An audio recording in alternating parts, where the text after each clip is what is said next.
और बहुत कर रहे हैं समर्पित भाव से। अवध भारती संस्था के माध्यम से नियमित पत्रिका निकालते हुए कई वर्षों से बड़े बड़े विशेषण और उदीयमान कवियों की खोज करते हुए सुदूर गांवों से, कस्बों से, जिन्हें लिखने का उत्साह नहीं या कोई रास्ता नहीं दिख रहा था, काव्य गुरु के रूप में उनका मार्गदर्शन करते हुए, और दूसरे अवधि की वैधानिक लड़ाई लड़ते हुए अवधि अकादमी स्थापित हो, उसको राजकीय मान्यता मिले, यहाँ से नेपाल तक और कई देशों में जा जाकर, तो उनका यह अभियान सचमुच महत्वपूर्ण है, अभिनंदनीय है। मैं उनके सुखमय जीवन की कामना करता हूँ और उन्हें बहुत बहुत बधाई देता हूँ। आदरणीय सत्येंद्र तिवारी जी को विस्तार से आज सुनने का अवसर मिला। वे महाकाल की नगरी से आए हैं, अब लखनऊ में निवास। तो सचमुच संस्था का एक बृहत्तर उद्देश्य होना चाहिए। कोई ये न कहे केवल सक्षेत्रीय नगरीय लोगों का ही वहाँ अभिनंदन होता है, दूर तक इसका प्रस्तार और विस्तार हो। सत्येंद्र जी बहुत अच्छे गीतकार हैं, अच्छी कविताएं। आज उनका स्वास्थ्य अनुकूल नहीं, कभी फिर इस विधान से उनको सुनेंगे, लेकिन जो संस्कार उन्होंने प्राप्त किए वहाँ से भी और यहाँ से भी, हितैषी जी के अणुपरमाणु उनके व्यक्तित्व में है और इसी स्थिति में उनसे बहुत सारी संभावनाएं हैं। मैं उनको बहुत बहुत बधाई देता हूँ। मित्रों, समय तो बहुत हो गया है, लेकिन दो चार बातें अपील के तौर पर कहने के लोग संवरण नहीं कर पा रहा हूँ। चूंकि प्रतिष्ठा संस्था, चेतना साहित्य परिषद और नगर की पुरानी संस्थाओं के बहुत सारे कार्यकर्ता जो सक्रिय रूप से, भावात्मक रूप से जुड़े हुए यहाँ उपस्थित है, मेरा विनती का भाव या अनुरोध ये है कि किसी तरह बचा लीजिए, संस्थाएं मिटने न पाए। आज इस दौर से हम लोग गुजर रहे हैं, उसमें इन नगरीय छोटी संस्थाओं की क्या कहें। नागरिक पिछाड़ी सभा खत्म हो गई, हिंदी साहित्य सम्मेलन उल्टी सांसें ले रहा है, और ऐसे ही हर नगर की जो बड़ी राष्ट्रीय स्तर की, अंतर्राष्ट्रीय स्तर की संस्थाएं थी, वे बड़ी विषम स्थिति से गुजर रही हैं। किसी पर कोई खानदान हावी है, किसी के भीतर भ्रष्टाचार भर गया है, कहीं लूट खसोट चल रहा है, और कुल मिलाकर निष्क्रियता और जड़ता। जबकि संस्थाओं ने बहुत काम किया है हिंदी के विकास के लिए।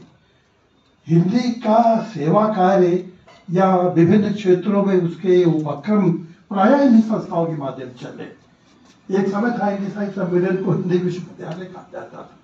पाठ्यक्रम कैसा हो वे तय करते थे, शोध की दशा और दिशा क्या हो वे तय करते थे, पुस्तकों के प्रकाशन, पत्र पत्रिकाओं का प्रकाशन, बड़े बड़े संग्रहालय और बड़े बड़े संगोष्ठियां या अधिवेशन, इससे हिंदी का संदेश दूर दूर तक जाता था। व्यक्ति उतना नहीं कर सकता जितना संस्था कर सकती, लेकिन इस व्यक्तिवादी युग में संस्थाबद्ध होना बड़ा कठिन है। हम दूसरे को वर्चस्व बर्दाश्त नहीं कर पाते। जब तक कुर्सी दिया तब तक वहां जाना नहीं चाहते, वहां अहम का विसर्जन करना पड़ता है और सहकारिता की भावना से जुड़कर उसमें काम करना होता है। उस भावना को फिर से लाने की, अपने भीतर जज्बात को संभालने की और आत्मसात करने की जरूरत है। तो खैर उनकी चिंता दूसरे लोग करेंगे, हम अपने नगर की संस्थाओं की चिंता कर सकें। और बहुत अधिक छोटी छोटी संस्थाएं तो नहीं, हर व्यक्ति यदि चक्रवर्ती बनना चाहेगा तो गड़बड़ हो जाएगा। पूरे नगर में ऐसी दो चार संस्थाएं हों, उससे ज्यादा से ज्यादा लोग जुड़े, थोड़ी आर्थिक सहायता करें, कम खर्चे में कैसे आयोजन किए जा सकते हैं इससे उपाय निकालें, कुछ प्रकाशन कार्य करें, कविता का वाचन किस तरह किया जाना चाहिए इसकी एक परंपरा स्थापित करें। देखिए, कविता लिखना बहुत लोग जानते हैं, पढ़ना सब लोग नहीं जानते। और मैं बार बार कहता हूं कि कविता किताब से पढ़ी जाने वाली चीज नहीं है, वह श्रुति गाते हैं जो कान से सुनी जाए। सुनते हुए कवि के हाव भाव उसका अर्थ खोलते हैं, बॉडी लैंग्वेज बोलती है। इसलिए जब किताब लेकर पढ़ने बैठते हैं उसे देखकर बड़ा आघात लगता है। जिस रचना को उन्होंने खुद ही जज्ब नहीं किया है, पूरी जगह आत्मसात नहीं किया है, वो दूसरे तक संप्रेषित कैसे हो पाएगी। तो आर्ट ऑफ रीडिंग एक कला है, उसको सीखना होता है। पहले उस्ताद लोगों के साथ बैठकर लोग सीखते थे, लेकिन अब कोई किसी को उस्ताद मानने के लिए तैयार नहीं होता है। सब स्वयंभू हैं। और किसी तरह तुकबंदी हो जाए, वो भी तुकबंदी हुई कि नहीं हुई, ये दिगंत का भी कोई विधान नहीं है। काफिया तंग है कि नहीं है, इसकी भी कोई पहचान नहीं है। लगोर गुरु जाते ही नहीं है। जब से गद्यात्मक कविता आई है, ये बेजा छूट, अनावश्यक छूट हरेक को प्राप्त हो गई है कि जैसे चाहो बतकही की शैली में जैसे बातें होती हैं, उसी को तोड़ तोड़ कर लिख दोगे तो कविता हो जाएगी। रनिंग मैटर होगा तो गद्य कहलाएगा। इस भ्रम का निवारण होना चाहिए। कविता तब तक संप्रेषित नहीं होगी जब तक वो छंदोबद्ध नहीं होगी, जब तक उसको गेय नहीं, संगीत के सहारे से उसको गेय नहीं बनाया जाएगा। यह आवश्यक नहीं है कि म्यूजिकल कॉन्फ्रेंस बन जाए, लेकिन उसमें रिदम हो, आरोह और अवरोह, स्वर का उतार और चढ़ाव, यति गति और लय, उसका विधान, और यह प्रशिक्षण साध्य होता है। मैंने बहुत सारे इन कवियों को निकट से देखा है। रामानाथ अवस्थी जब उठ रहे थे, उनके पिता थे पंडित जगमोहन नाथ अवस्थी कवि।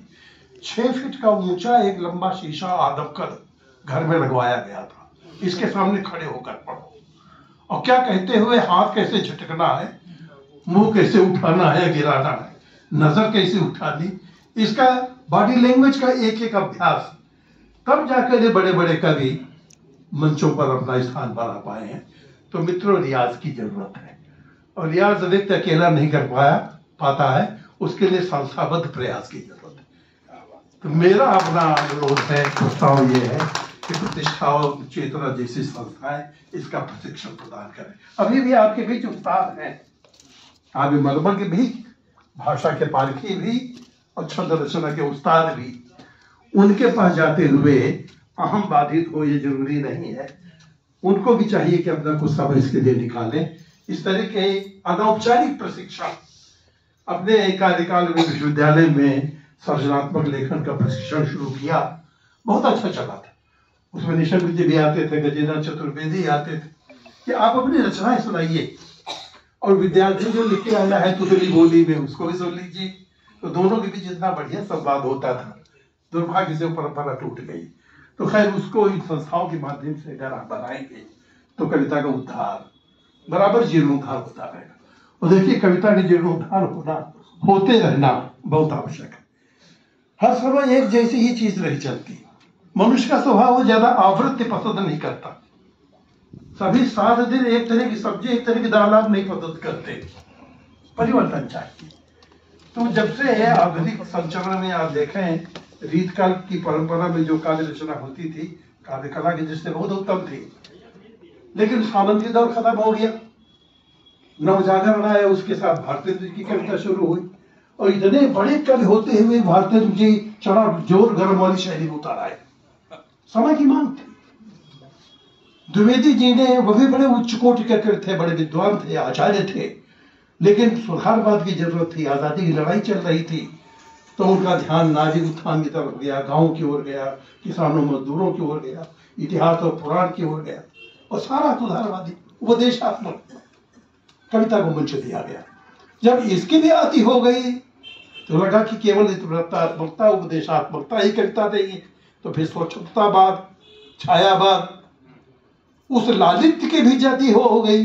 तो हुआ कि गरीब और किसान की बात होनी चाहिए, अंतरराष्ट्रीय संबंध, प्रगतिवाद, भारतवाद, राजनीतिक चेतना।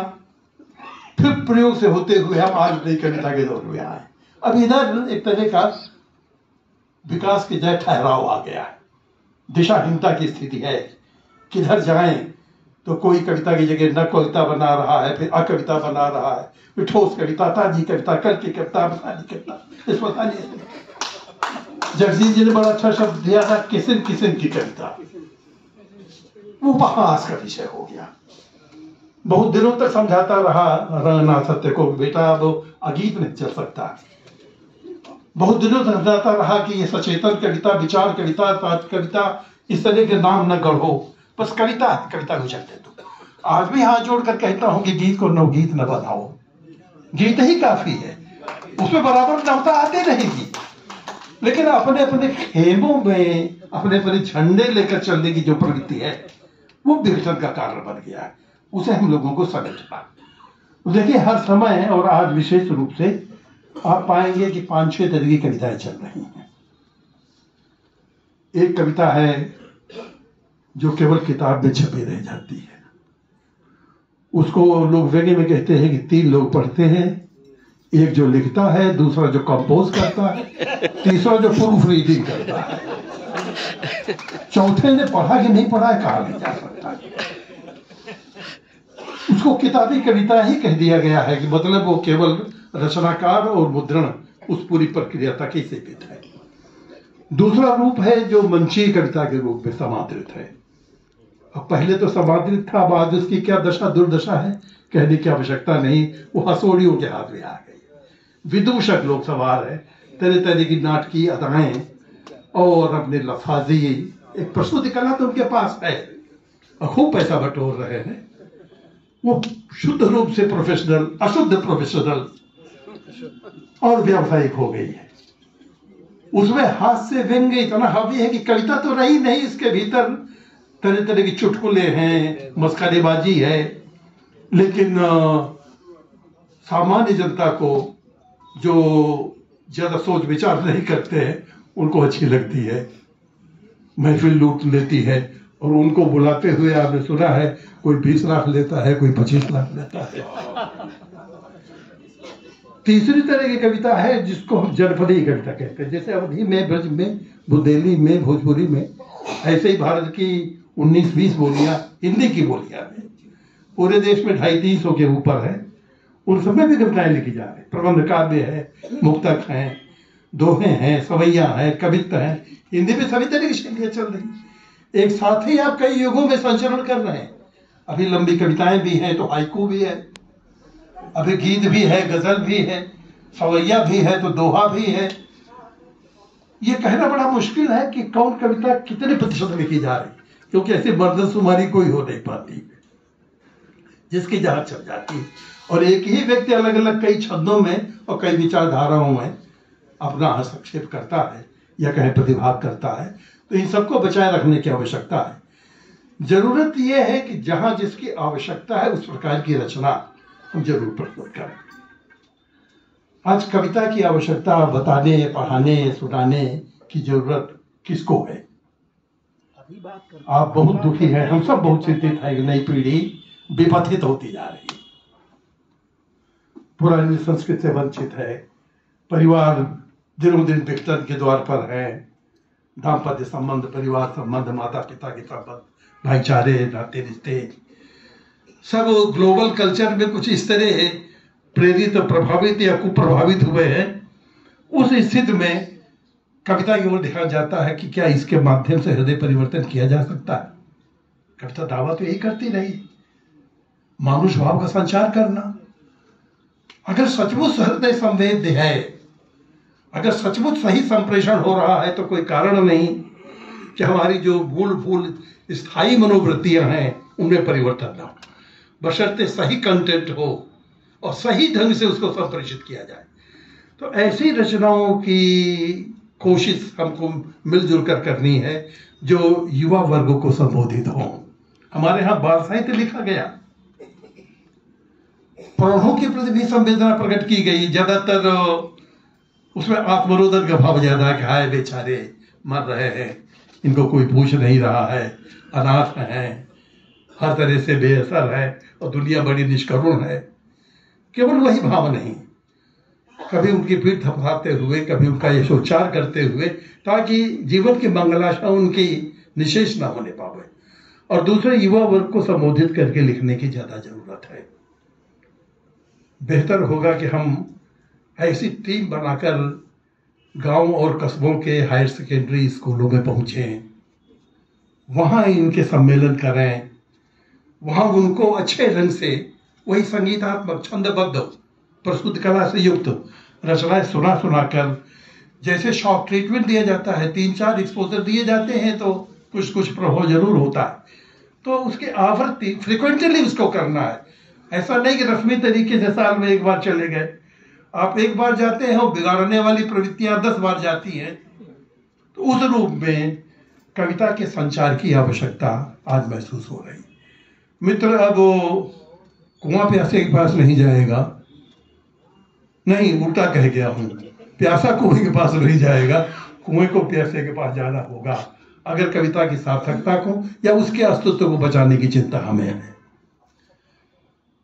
चौथी बात यह है और अंतिम बात यह है कि साहित्यकारों की स्मृति के संरक्षण की योजना, दो तरह के साहित्यकार हैं, एक जो निशेष हो गए उनको भी याद करना चाहिए, और दूसरे जो वयोवृद्ध हैं, और चूंकि हमारे यहाँ आयु को बड़ा महत्व दिया जाता है इसलिए भी रचनाकार की सबसे बड़ी भूख प्यास क्या होती है?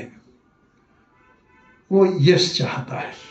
काव्यम यशसे अर्थकृते व्यवहार विदे, उसके जो प्रयोजन बताए गए थे उसमें टॉप पर था सबसे पहली उसकी आवश्यकता। हर आदमी नाम चाहता है, यश चाहता है, कोई उसे सुने, कोई उसको सराहे। नहीं कोई सुनता है तो बेचारा सिर पटक पटक करके पछताता है। अर्थ केशु कवित्व निवेदनम सिर्फ मालिक मालिक मालिक। बहुत कम लोग हैं जो धैर्य रख पाते हैं। तो क्रिएटिविटी की एक अर्ज होती है, एक मांग होती है, उसका वेदना दूसरों को बांटना चाहता है।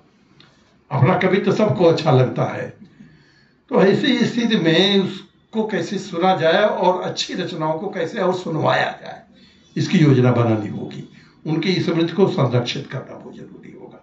हमारे यहाँ शांत जी थे, अब इधर उनकी संस्था निष्क्रिय हो गई है, और नहीं तो ऐसे रचनाकार जिनके वंशज यानी उनके पुत्र पुत्री शायद इस लायक नहीं होते थे कि उनका कायदे से संस्कार तक कर सके, उसमें संस्था काम करती थी, बहुत मदद देती थी।